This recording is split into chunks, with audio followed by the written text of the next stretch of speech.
Illinois Stories is brought to you by the Corporation for Public Broadcasting and by the support of viewers like you. Thank you.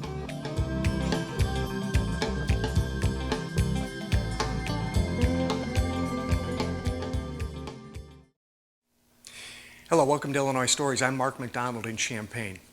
You may already know that pipe organs are among the largest and most intricate musical instruments in the world. But you may not know that for the last 26 years, the John-Paul Buzard Pipe Organ Company has been manufacturing them right here in downtown Champaign. 16 full-time employees. We're just leaving the wood shop now. We're going into the erecting shop. I'm holding some of the lattice work that's going to be put on their latest masterpiece here. And John-Paul Buzard, you sit in front of this mammoth, I'm not sure what to call it. It looks like you're building a building in a building. This is your latest project, though, your latest pipe organ. You're absolutely right. It's like a three-story home for a lot of organ pipes. It's literally almost 3 stories tall, by about 24 feet across and about 10 feet deep. This organ is going to be going to an Episcopal church in Sandusky, Ohio. The pretty part, the front part, the facade, is actually still in the church. Most of it. Some of it we're recrafting here for them. But the guts of the instrument is all here. When it's all done, this first level will be completely filled with pipes, as will the second level. Wow. So how many pipes are we talking about? There's probably going to be about 3,000 pipes in this organ. Oh my God. Now, is that a big organ? It's a good-sized organ. Yeah, it's a good-sized organ. 3,000 pipes. This organ will have 3 keyboards and will have about 50 independent sets of pipes, maybe 55 sets of pipes. And a set of pipes comprises 61 pipes per set. Now, during this program, we're going to tour your facility here. And tell me if I'm right or wrong, but your men and women here build everything except the pipes. Is that right? Pretty much. The metal pipes we don't make here because we have them made in Germany for us. They're absolutely the beautiful, most beautiful pipes made in the world. We do make some of our own wooden pipes here, though, and I can show you some of those that we've made just within the last few months. And you already have imported the pipes. They're going to go in this, right? Yes, they arrived some time ago. And you have those all over the facility, because where do you keep 3,000 pipes? Well, basically they're all over the place. That's right. Yes, the whole place is given over to the Sandusky organ. It is, okay. Now but you also build. I mean, you haven't just built the Sandusky organ. You build more than an organ a year, I guess, don't you? Well, of this size, we can only fit 1 organ a year into the schedule. If they're smaller instruments, sometimes we've been able to do 2. Yeah. Yeah, it's a lot of stuff to have in one place. Yeah. Well, listen, let's take a little walk. We've just seen a very impressive, this is sort of the shell of where all the pipes are going to go. But I mean, like you say, you're building stuff for this organ, and you have it. What's this? These are pieces. These are actually a set of what we call wind chests that will actually be in the facade of the organ. This is the pretty part made out of mahogany that you'll see, and so that'll be stained and finished. These parts would be enameled white, because the rest of the organ case is white. So you really have master carpenters in your employment, don't you? We have master cabinet makers here. Some of the best in Central Illinois. And really high-grade wood. You have to buy very high-grade wood. It's got to be the best. Now, we talked about the console. You know, when I was a kid, I thought that there was nothing to an organ except the keyboard, right? And the pedals, right? This is what most people would think of as the organ, but it is the console. The organ is with all the pipes and the mechanical system. It's the huge part that you really don't see unless you look. You really got to look for it. That's exactly right. But this is not the console, is it? This is just... This is the inside part of the console. The cabinet itself is made out of birch and poplar, and it's being painted white. It's because the church, it's kind of a colonial sort of decor. They wanted to have white for the cabinet. But the inside is mahogany, beautiful Honduras mahogany. So it will be stained and finished kind of a dark red, really pretty color. And then the keyboards basically go here, the pedal board beneath, and then these holes are where we would mount all of the draw stop knobs that you would typically see that you would draw to turn on a particular set of pipes. And you have some pipes that are called trumpet pipes. Some pipes are called, after other horns, aren't they? Well, the organ actually started out life trying to imitate an orchestra in situations where you have a big building to fill with sound, and churches typically would have to have orchestras that would accompany the choir and would then lead some congregational singing. Because they were so big. They're huge buildings. Well, but an organ is one instrument, and it can be played by one person. And so that's why one reason why the organ became the liturgical instrument of choice for churches. In this case, this organ has 3 keyboards, and it has a number of different kinds of tones of pipes. You alluded to trumpets and horns and orchestral instruments, brass, reed sounds. But there are basically 4 families of tone in a pipe organ. There's what's called principals or diapasons. They just sound like an organ. They're not meant to sound like an orchestral prototype at all. Then there are flutes, and all kinds of different flutes. Organ flutes, orchestral flutes, anything you can imagine can be made into a flute. Then there's a class called string-toned pipes. And you have to really use your imagination to think that something that's wind-blown could sound like, a bow and a string. It's as close as they can come. It's as close as they can come. And then there are the reed stops, and those are the trumpets, oboes, clarinets, bassoons, those kinds of things. And the player controls all those sounds by using these stops? By using these draw stops. Each one of these draw stops indicates one independent set of pipes, typically 61 pipes per set. Oh, okay. And so if you want one color of sound, you draw one stop, you play on it, and all the notes from bottom C all the way up to top C are voiced to have the same tone color, but at slightly increasing volume as you go up the compass. And the reason for that is when you're playing chords or when you're playing polyphonic music, you want to be able to hear what every voice does inside. So by having them slightly different volume where they ascend in volume as they go up the keyboard, you can hear all 4 voices. You can hear when a bass note or a tenor or an alto note enters and leaves. Yeah. So it's an orchestra. It's an organ. It just does so much. You might say that like building an organ is the perfect combination of science, engineering, and art. Well, thank you. I couldn't have put it better. It really is. And think that it wasn't long ago that a pipe organ, before electricity really, came into its own, a pipe organ was technologically the most advanced thing known to humankind. You had to raise the wind by bellows that people would put their feet in and hang onto a bar and pump. And then now you have electricity to do that job. Exactly. And you also had to have the keyboards directly, in the case of the organ, connected to the valves by little sticks called trackers. And so to do all of that, the organ had to be incredibly well engineered and extremely well made to last through not only just seasonal changes, but a century or more of lifetime. That's something about pipe organs that I think appealed to me from a very young age, is that they're meant to last. And so we've engineered our organs to last 100 years. That's why I drive a 1931 Model A. Do you really? I do. It's outside. That's why we've restored our 1902 Otis dual-speed elevator, and it meets modern code. If things are engineered beautifully and built exquisitely, they can last forever, as long as they're meant to be maintained, and they can be held to modern standards. Look, we're going to learn a lot today. So what I want to do is I want to go look at some of the examples of some of the organs that you've installed around the country. Then I want to go to your design area where you actually personally draw up these designs. And then we're going to look at all these pipes, and we're going to learn how you voice the pipes and how. So let's go that way and let's go see. Sure. John-Paul, I asked you a little earlier, which project would you like to show me that you think you might be most proud of? And you liked this one, didn't you? Very much. This is an organ we just finished for St. Vincent Abbey in Latrobe, Pennsylvania. It's the home to the Abbey of about 100 monks, a parish of about 3,000 families, St. Vincent College, a 4-year undergraduate institution, and a seminary, all in one place. And this is their house of worship. Point out your work there that we can see here. The organ itself is here all in the rear gallery, and the pipes are meant to outline and to highlight and cherish this wheel window or rose window at the west end. The console to play the organ is this little bitty cabinet right here, and it's about midway down from the west end to the east end. The building is probably one of the best buildings we'll ever be building in, because when you let go of a chord, the sound keeps traveling for about 6.5 seconds. So it's a little difficult to play contrapuntal music because you're kind of like trying to steer the Queen Mary because you're waiting to hear it. Waiting to hear it. And then you're behind, and right? it's a little behind. But you get accustomed to that very, very quickly. A good organist will.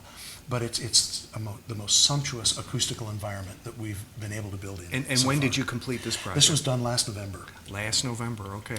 And you're present. So this is Opus 43? Well, it's a little complicated. It should be 43, but it's 40 because they contracted for a part of it earlier, and it was kind of a complicated thing. And you're working on 45 right now? 44 is what's in Sandusky. Is Sandusky. 45 is the one after that. Okay, wow. And it's interesting, when you come to your factory here, there are pipes and there's wood, there's pieces everywhere. And this is all for the Sandusky organ. These are pipes from the old organ that we're going to be refurbishing and putting back into the new. That's one thing about pipe organs. Durable materials, if they're well made to begin with, they can always be repurposed into new contexts. More old pipes, new wooden components for the front of the this had to be case. built. You built this. Oh yeah. Okay. All of that. This is a wind chest that has been built and is just here until it goes up into the organ. And what does a wind chest do? A wind chest is the box that has all the valves in it that the pipes stand upon. And we have tape across here just so we don't get dirt in the valves. But there'll be a rack board across here, and the pipes stand right in here and receive the wind from the valves underneath. I see. Okay. And that, again, made here.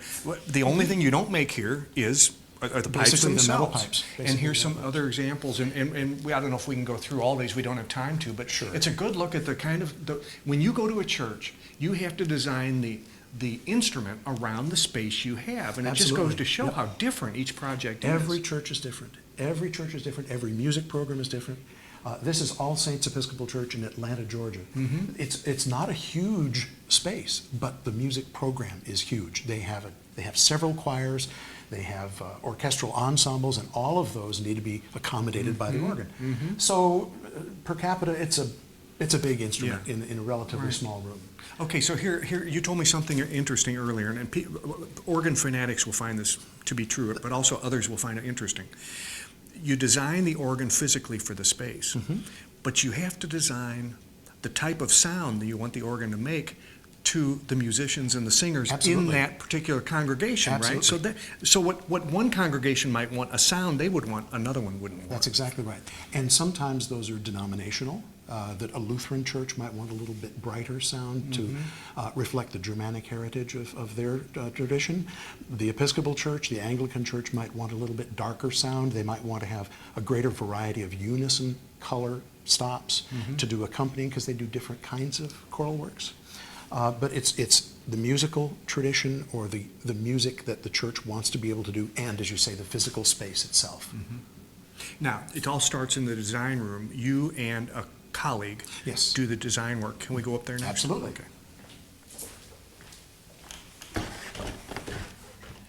John-Paul, Grace Episcopal calls you and says, hey, you want to put in a bid for an organ job? We're buying a new organ. And you say, okay, I got to make a visit, right? I got to go see the space. You take measurements. You learn all you can about the space. And then that's when the work starts, doesn't it? That's exactly when the work starts, yes. This is a drawing of what the front of the organ is going to look like. And this is the organ that's in your shop right now. It's in the shop right now. These portions of the facade are still at the church. The center portion we are recrafting for them with different, more appropriate pipes than had been in the organ before. And the pieces of lattice work that you had in your hands down in the shop, that's what all of these are. We call those pipe shades. Basically what they do is they fill in the space between the top of the case and the tops of the facade pipes, and they also help blend the sound of the organ as it comes out of the case. So they do have a reason for being there, not just decoration. Yes. You can actually hear the difference in a pipe organ that has a full set of pipe shades. Okay, so this is that project, and you still do your drawings by hand, don't you? I confess, I'm an old guy. I'm guy? old-fashioned. I do my drawings by hand. But all of the engineering that my colleague Charles Eames does is done on a computer. All of the working drawings for the insides of the organs. Computers are painfully accurate, and my pencils and ink drawings are not quite up to the 32nd. This is another example. This is the Pilgrim Lutheran Church in Carmel, Indiana. Yes, this one's completed, I guess. Huh? No, this is actually the next organ that will be built here. This is the next organ in the production schedule. They had selected us to build the organ 10 years ago. But they needed to build their new building, and then the recession got in the way, as of course you would expect. But they had a wonderful architect who worked with us from the very, very beginning.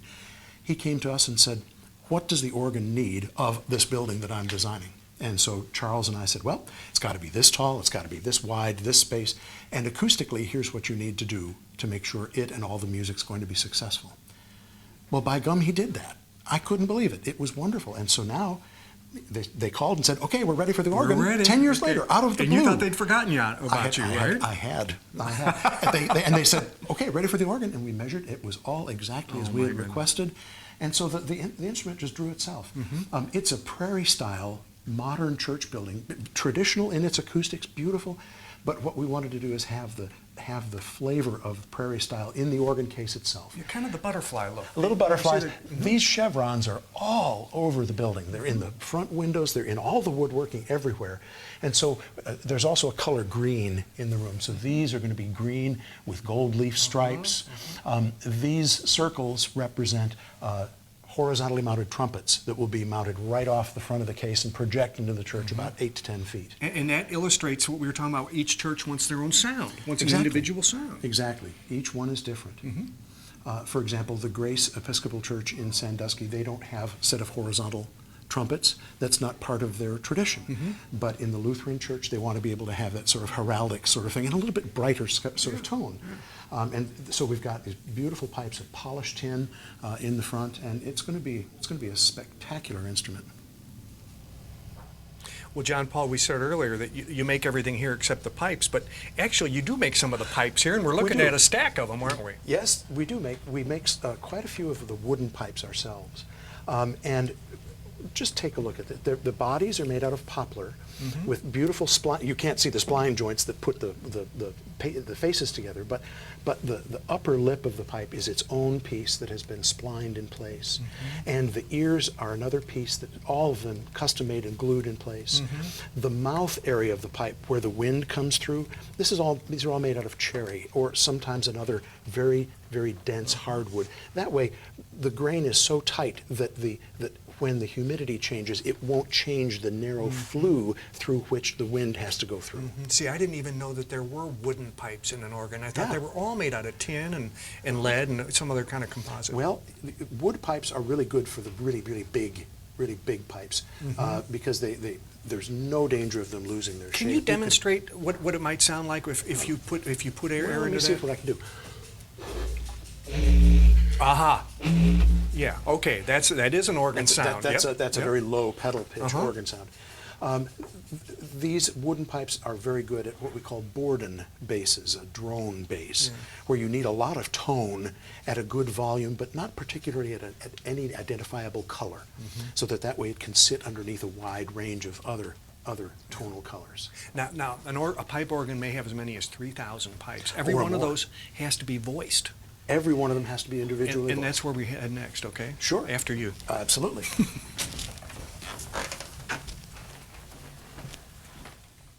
Make my way down the hall here among all these these massive pipes and find Brian Davis, who's the Tonal Director. How you doing, Mark? Brian, I'm just fine. You know, Tonal Director is a great sound and title. You're also the voicer, which is also a great sound and title, to me anyway. It's an interesting job. I can't say anybody else in the world has one like this. Basically, what I do in my capacity as Tonal Director and also as a voicer is decide what pipes we order to go in specific organs in churches or homes or universities, and then make sure that they sound like they need to sound to get the Buzard organ sound. When these pipes come from the factory, they're great pipes, but they don't have the sound you want. No, most of the time they won't make any sound at all. Is that right? And we'll have to do a lot of prep work on them. And I've got two great guys in the next room across the hall who have done that for me on this set already. And basically we'll have to change this part of the pipe, which is called a toe, to let a certain amount of wind in. We'll have to cut this area open. This is called the cut up, and most of the time this is almost closed when we first get the pipe, and so they won't make a sound. And the pipes are too long to play the right pitch. The pitch is determined by the length of this part of the body. So all of those things will be determined by me making sample pipes for the organ, And then we'll run a computer sheet, and the guys will see all of the other notes, what lengths they need to be, how much needs to be cut off, that sort of thing, and get it ready for me to voice. And then they bring it in here, and you set them up, and you have this, what looks like a keyboard is really delivers air into the pipes. Yeah, Isn't that this is right? basically like a small pipe organ. And we've got the ability to put 1 or 2 or even 3 sets of pipes on here and have them play at the same time as they would in the church. And so we can hear what the different sounds sound like when they're playing together. And that's very important. What does one of these sound like when you haven't done anything? Let's take one that you're not happy with yet. Well, this one I haven't done anything yet other than put on the chest here. And Kind of shrill. a little shrill, Yeah. a little airy, And a which little one is that? raspy. Point out to us. That's this guy That's this right one? here. Okay. And it needs to sound more like a small flute. This is one of the samples that I've set. And which one is that? We're hearing. That's this That's guy that right one. here. Oh, it does sound like a flute. It's very mellow. A little bit mellow, Yeah. yes. And this guy, of course, will have to be adjusted. So we'll have to go in and change this area that the wind comes out. It's called a flue, which is also what this sort of pipe is named after. It's called a flute Can you pipe. demonstrate that by putting something on that Sure, key, and we can sure. hear how you can change the sound of it? Let's see if I can not get in your way here. We'll even that out. It's just a little crooked right now. Still not very pretty, but a little steadier. You can hear it change. Yes. And so now we'll diffuse the airstream a little bit by putting what we call nicks in here. And you'll hear the sound start calming down a bit as we do this. Oh, yeah. It sounds more like Much a nicer. flute. Oh, yeah. Still not exactly the right volume. It's a little soft. But now we'll adjust where that wind sheet that's coming out of there is actually hitting the top of the pipe. Yeah. And I can do that with just a rod like this. You'll hear it gain strength and start sounding more flute-like. Clean that off a little bit. Uh-huh. And then I'll check the pitch.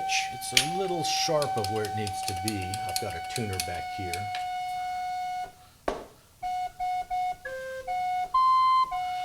So going up in strength to this top C, this is still a little soft. So at that point, and I always hold the key down because I've picked up the wrong pipe before and go back and in for a big surprise, but take just a little metal off of there to let in a little bit more air. It's quite a bit louder. It is. And you would do this for, I mean, you might have as many as 3,000 pipes. You do this for every Sometimes pipe. more. Yeah, More? sometimes more than we've had up to Wow, 5,000 in fascinating. the largest organ that we've done. And fascinating. each pipe has to have all of those steps done to it, both here in the shop, and then we'll take it, put it in the organ in the church and do it all over again. Wow. Because the acoustics in this room are quite different than what it's going to be in the church. So it's very time consuming, and one of the reasons that pipe organs are so expensive. But there's really, at least to my knowledge, still no way to recreate the sound electronically. So it's worth it in the end. It's an art that's been in the making for centuries, and we really want to carry it on. Thank you, Brian. You're welcome.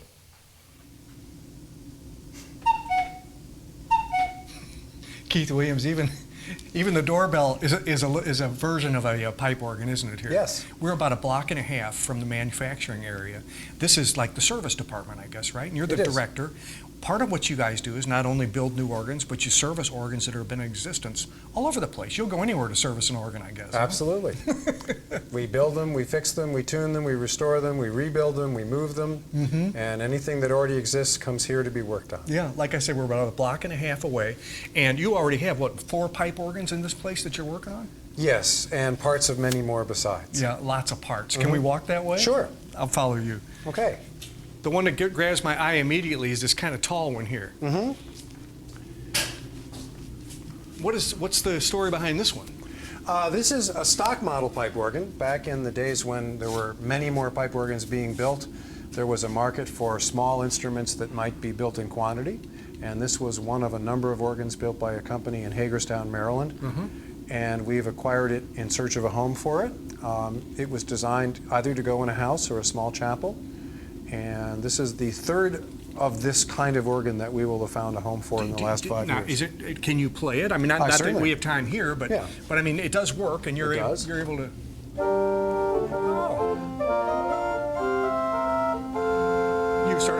You you certainly can play it.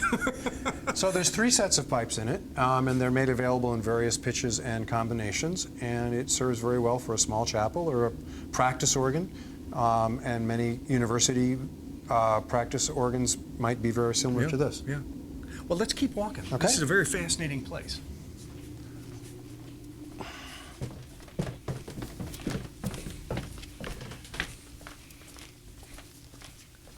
Well, the first thing you see is this bank of pipes, or very attractive pipes, by the way, aren't they?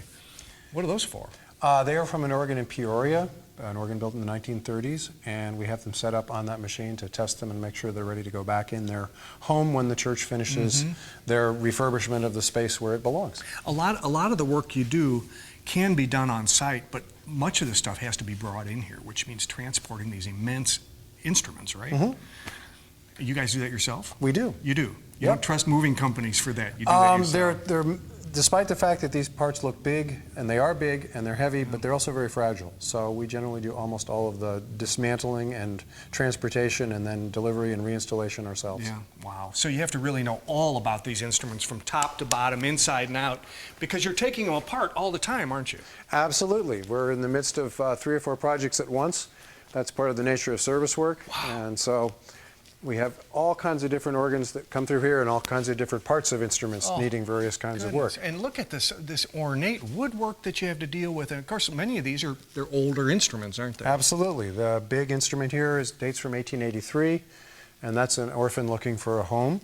And then the instrument over here is an organ from 1905 that we actually salvaged as an orphan. This over here? Huh? Yeah. Okay. And this organ was built in 1905 for a church in Chicago, and we're renovating it to install in a chapel in Milwaukee, hopefully in a couple of weeks. In a couple of weeks, Yeah. okay. And what do you have to do to it yet? Well, this organ needed to have all of its individual leather-covered mechanisms replaced. All of the pipes needed to be cleaned and refinished. We needed to modify the control system, so the keyboards have been refurbished and new contacts have been added to them. The organ is getting a new blower, but it's going to sound exactly as it did in 1905. Wow. You guys stay pretty busy, don't you? Very much so. We're Okay. blessed with a good backlog of work. Keith Williams, thank you very much. My pleasure. And our thanks to John-Paul, too, for allowing us to come in and look at this fascinating business that they have here in downtown Champaign. They're waiting on one thing here, with bated breath. The Wells Cathedral in England has asked them to submit a bid. They've offered their bid, and they're waiting to find out whether they'll be working internationally here in Champaign. With another Illinois story in Champaign, I'm Mark McDonald. Thanks for watching.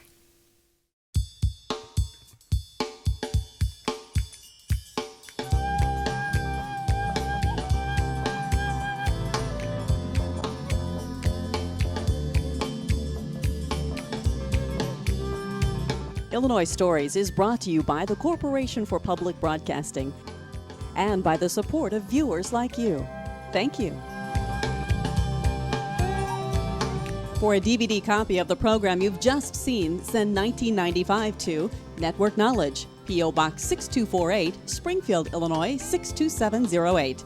Be sure to include the program name, subject, and when the program aired. You can also order with your credit card by calling 800-232-3605.